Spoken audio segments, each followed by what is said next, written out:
Who am I? Where am I going for the next 5 years? At my age, those aren't always easy questions. Most of the cells in our body recycle faster than 5 years, but generally by the end of 7 years, we are literally a completely different person. I don't think I should be held accountable for anything I did more than 7 years ago, since obviously it wasn't me. But I probably shouldn't claim credit for anything that old either. Therefore, I should let all my failures go, but also not rest on my laurels. Instead, I should embrace the continuing new me.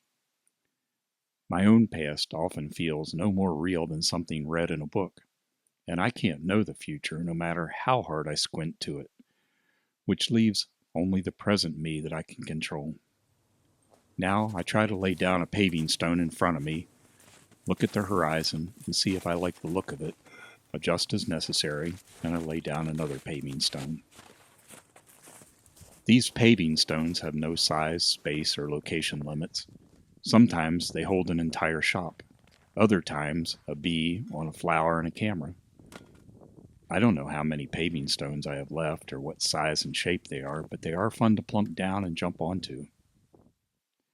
I didn't like school much, but my reluctant Catholic childhood was superb preparation for the military. Don't move your lips while you're talking, and they never know who said what. Otherwise, do as you're told. I joined the submarine force, but a nuclear weapons navy required a sophisticated education. I was back in the classroom, but at least the Navy paid me to learn, and electrons are a lot more fun than Latin and English homework. I was a missile fire control technician on 5 different submarines, mostly patrolling in the North Atlantic, and spent about 2.5 years underwater. The other years were spent in training, support, and research. In the Navy, I found that college was different from high school. At the University of Hawaii, I pursued piano performance for 3 semesters. Later, I attended Park University for computer science. In 1993, 20 years after enlisting, I graduated simultaneously from college and the Navy. I still didn't know what I wanted to do when I grew up. A woman tolerant of the vagaries of my temperament moved in with me in a log cabin in the George Washington National Forest for 20 years. Her 2 kids and my 3 kids grew up and moved on, so we did too. During the log cabin days, I worked as a programmer for a few years and discovered blacksmithing, and soon began manipulating iron full-time. I also became a rural paramedic. When we moved to Minnesota 14 years ago, I worked as a paramedic and a hospice volunteer coordinator, a forest history center tour guide, a blacksmith, a substitute teacher, and the executive director of the Itasca Orchestra and Strings program.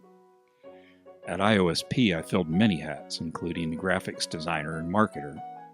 I thoroughly enjoyed discovering all things graphic, so when I found the graphics design and visual communications program through Minnesota North College, I thought I'd like to know more. A wise choice, because it has been exhilarating, learning lots of creative skills and rubbing elbows with remarkably talented students 1/3 my age.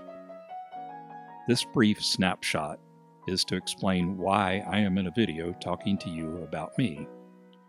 This video is a first-year assignment. What are you going to do with yourself for the next 5 years? No doubt, I'm going to plunk down paving stones, one after the other, with Minnesota North College printed on them until graduation in May 2026.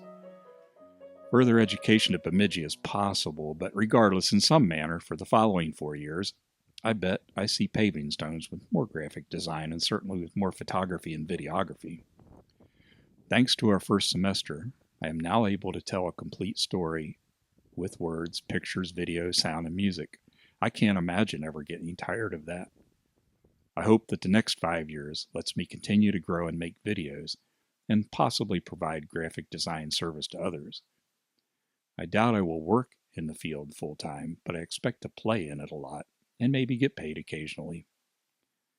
Looking back, my paving stones do not seem to follow any particular pattern, but they do lead here.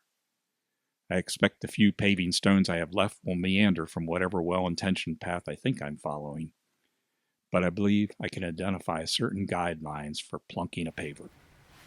It should aim at creativity, It should provide a step to support someone rather than landing on their toes. It should invite me out of bed in the morning. It should lead to pleasing colors and sounds and shapes, and should welcome a fellow path people along the way. Thanks for sharing this paver with me.